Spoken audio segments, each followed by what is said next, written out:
Hey you guys, welcome back to Live Review. I hope you're doing very nice and I'm sending a lot of hugs and positivity to all of you. I feel like I'm saying that after ages. I'm sorry, I've been missing. I've been doing some personal stuff. If you're subscribed to the newsletter, you know what I'm talking about. But if you are not, you should subscribe. The link is in description. Anyways, today is not about the newsletters. It is not about me. Today is a special day because one request from you guys, one video suggestion from you guys, which you have been asking for since ages now, is going to be made, and I'm making it right now, and I'm actually really excited about it because it is my favorite genre. It is your favorite genre. In today's video, I'm going to be recommending 11 amazing thriller books. There is one video already where I'm recommending I think 15 thriller books. You can check it out. The link will be in the description. And today we have fresh recommendations. Let's begin the video. First book I want to recommend is Sharp Objects by Gillian Flynn. Gillian Flynn, my god, over the past few months has become one of my obsessions recently because I've been reading her books. I've read all her books at this point. There's just one book that is new and I want to read it, and she blows my mind. I just can't get enough of talking about her.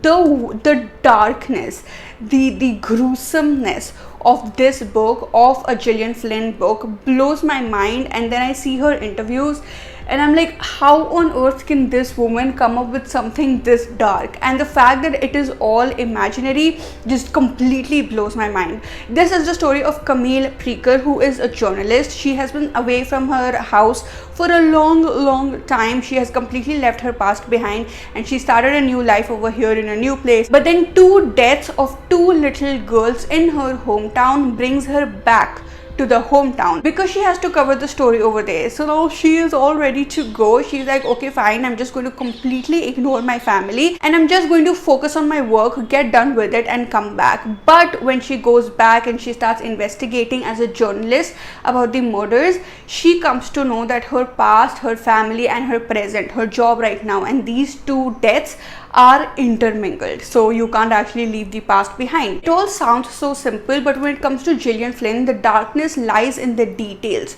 The more you read it, the darker it becomes. I read this book in one sitting like an idiot. I read it in the night and my dad came in the room. I jumped in the bed because I was so into the book, and there was this dark atmosphere around me, dark and gross and weird. Trigger warning, there is self-harm in it. I do not recommend anyone under 18 to read this book. People below 18, I do have books for you, but I do not recommend you read this. At least 16. That is utterly important. You have to be at least 16 before you read this book. Next book on the list is Silent Patient, one of the most hyped books ever when it comes to thrillers. Obviously I was going to read it. I wanted to see whether it is worth the hype or not. This is the story of Alicia, who is in love with her husband and all she thinks about is roses and goodness and everything and love when it comes to her husband. Till one day you see that she's just standing there with a gun in her hand and 5 bullets in her husband,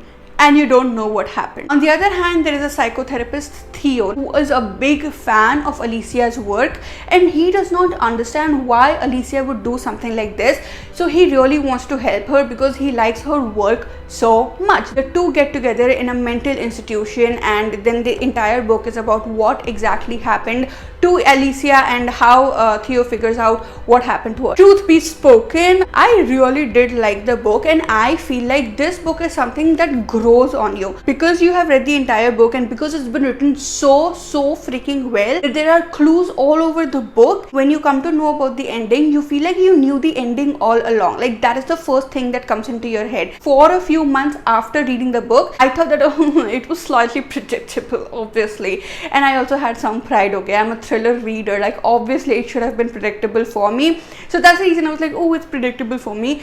But then after a few more months have passed, this book actually grew on me in a way that I would like to read the book again. It is not just like, oh, okay fine, you read it once and it is thrilling and then you keep it away. No, the entire book is so interesting. Every single page is so interesting. I read it in one sitting because I couldn't keep it away after reading a little bit of it, and now I feel like this is one of my most favorite books. It was too hyped, okay, too hyped. Now that's a problem. Like, don't hype a book so much that you go into the book having so many expectations that even if the book is like really good, it kills your expectations. But apart from that, I do think this book is worth giving a try at least once. The next book on the list is The Influencer by Abhay Dev. Now this is the story of a man, Aditya, who's living a pretty normal life, and he has his wife, and they are both living pretty normal lives and everything is cool, until one day his wife takes his laptop, gets into a secret folder that she shouldn't have gone into,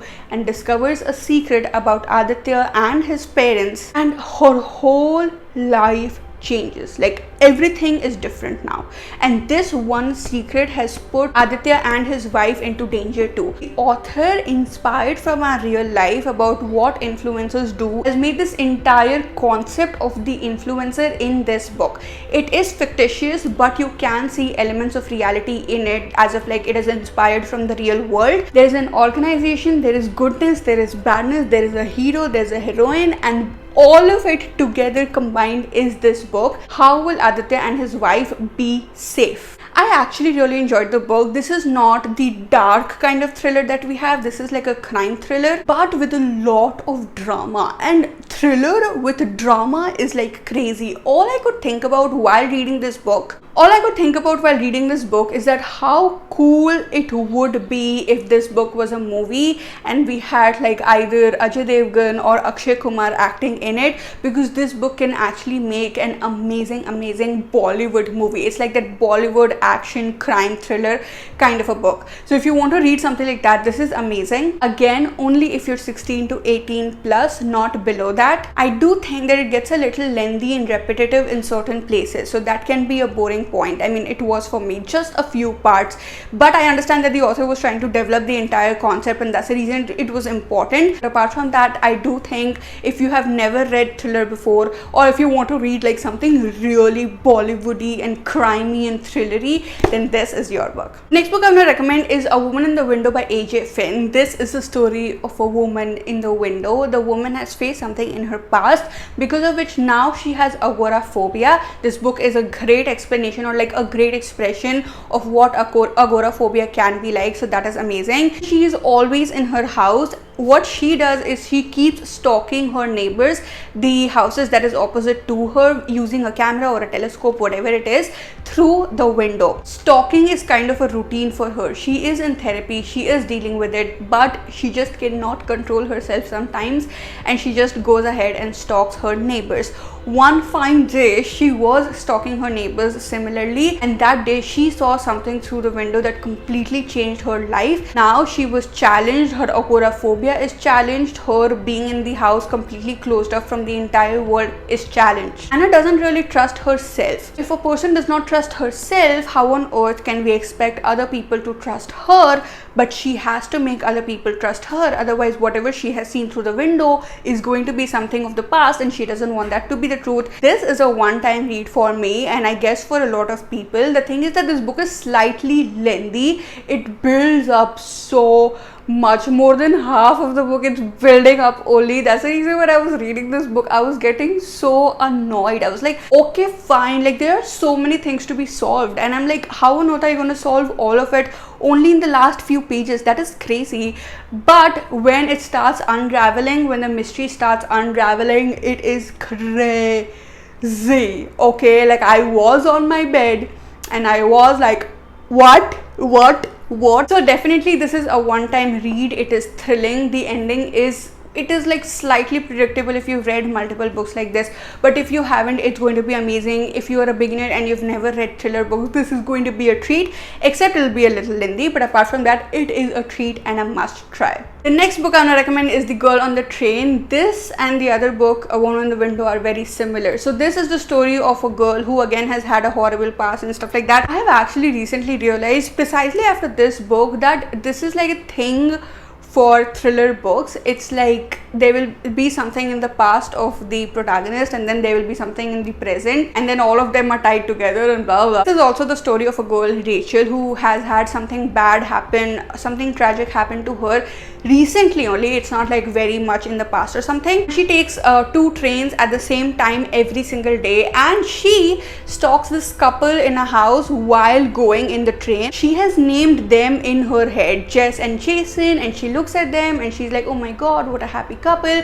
She keeps imagining the kind of amazing life they have, the coziness of, you know, like being a couple, the happiness and everything. But all of this is like her imagination. We really don't know what is going on with Jess and Jason and whether they are Jess and Jason in the first place.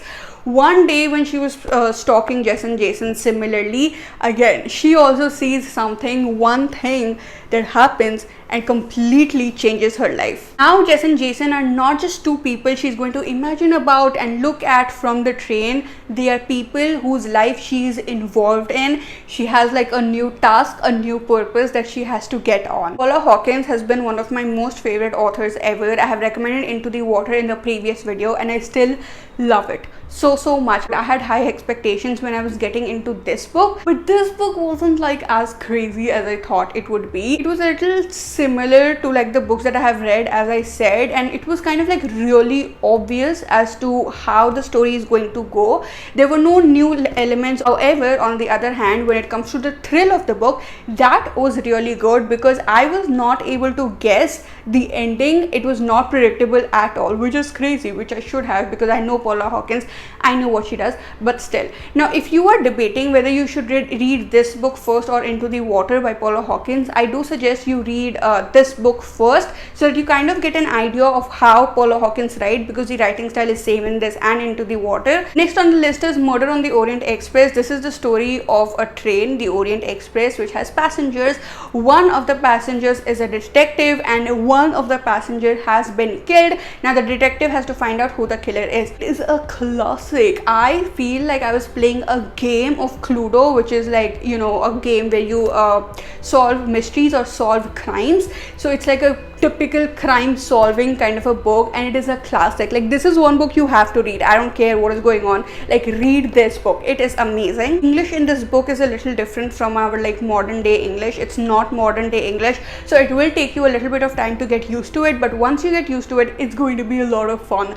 Like, you will go back to your childhood thinking, you know, oh my god, you know how we used to have like the plastic guns and run around to find out who the actual killer is, or we would wear those hats and be like, oh, I'm a detective. Like, you'll go back to those days. Next on the list is Blood on the Sands. Now this is the story of Mankor. I hope you can see the book. This is the story of Mankor, who is leading a normal life with her children. However, she really gives a lot of preference to her daughter over her son, sometimes because of the things that she has gone through in the past.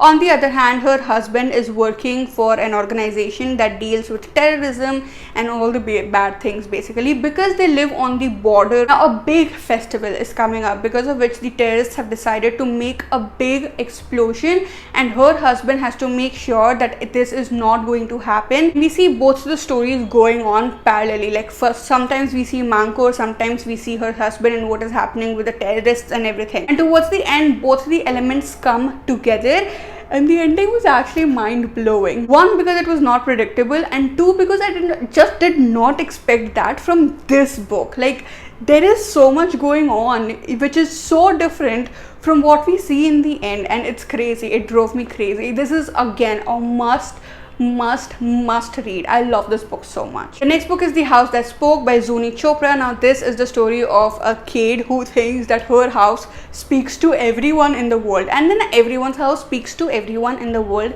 but that is not true. The thing is that because of her inheritance and because of her entire family and everything, her house is speaking only to her. Her furniture and everything speaks to the kid, and then when her birthday comes up, she realizes what is going on. She gets familiar with her with the past of her family, and she has to fight her way to freedom and happiness. I love this book. This is a light thriller, so it is still thrilling, but it is very light. It is very inspiring, which I love, because sometimes I feel like I get so bored of reading only dark stuff, right? Like, how much darkness can you take within? And if you still want to read something thrilling, then this can be like an amazing book. The language is easy. Again, any age group can read it. It's a perfect, light, inspiring yet thrilling book, and you have to read it. You have to see the power of a child. Like, I love books with children and teenagers because I feel like you see such a fresh perspective. This was such a fresh book for me actually, because as I said, when I was reading The Girl on a Train, it kind of like got boring because I'm seeing the same pattern again and again. This was very, very fresh and I really liked it. The next book I want to recommend is We Were Liars by E. Lockhart. Now this is a tragic thriller. This is the story of 4 people, again 4 kids, who spend their every summer together in a certain place, and they have like all these memories and they call themselves the liars. And when you're reading it, it seems like such a, you know, like an ideal summer vacation that you can imagine with your friends, and it's all happy and nice until one summer something happens which completely again changes the courses of their lives. There are a lot of things going on. One, we see the love connection between the protagonist and one of the guys from the group. Then we see the mental health of the protagonist. Then we see the family dynamics going on and how it is affecting the children and what happens and all that kind of stuff. And along with that, the tragedy is going on. So it's a lot of things at the same time going on in the book, but it is so beautiful. If you liked Aristotle and Dante Discover the Secrets of the Universe, now that is a very light-hearted and nice book. It's not like that. This is tragic, but the writing style is very, very similar. It's very simple, it touches your heart, it pierces your heart through, and it's amazing. The next book I'm gonna recommend is Dark Places by Gillian Flynn. Not gonna talk a lot about it. This is the story of a girl who at 7 had to send her brother to prison because of a crime that she thought he had committed, and since that day her life has been weird. She has never been able to get over it. But after a lot of years, she comes to know that there is some evidence that suggests that maybe her brother was not at fault, and that drives her crazy. And I've already spoken about what kind of a book Gillian Flynn writes, and this is the same kind of book. Nothing different, yet something that you would definitely want to devour if you are into dark fiction. The last audiobook that I want to recommend is The Strange Death of Anindya Sundar, which is a thriller. Now this is the story of the strange death of Anindya Sundar. Obviously Anindya Sundar has suddenly died, and when he wakes up there is this like weird ass registrar who he does not know who he is, and then Anindya Sundar starts asking questions as to how he died, and the registrar does not have an answer. Now Anindya Sundar is the author of multiple thriller mystery books, so he has to find out how he died and he has to solve his own death mystery. So the registrar and Anindya Sundar together, like they get together to find and solve the mystery. Now the craziest part about this audiobook was the narration. The narration was done so freaking well. It's available on Storytel, and the narration was done so freaking well, and I was in love with it.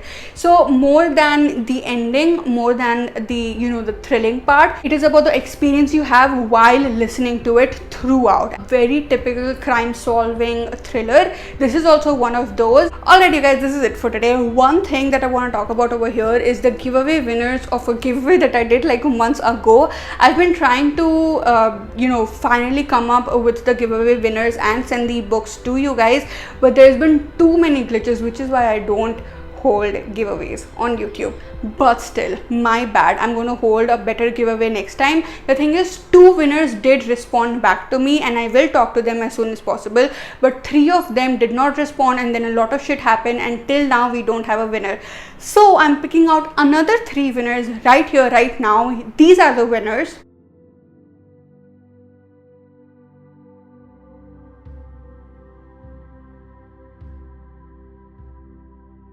Congratulations you guys. You guys do have to reach me within 24 hours. Either mail me or DM me on Instagram. The information is there in the description. You can check it out. You have to reach me within 24 hours to claim the giveaway. The 2 people who have already claimed the giveaway, I will get back to you guys as soon as possible. Trust me, I just need to figure this shit out. Your books are waiting over here very nicely, and you will get them. I am sincerely sorry that it took me so much time. It's just YouTube giveaways are not the easiest, but I will take care of it next time. That's it you guys. I really hope you enjoyed the video. I really hope you will find at least one thriller book from this entire list that will thrill the hell out of you, and you'll have a lot of fun. I'll see you guys very, very soon. Bye.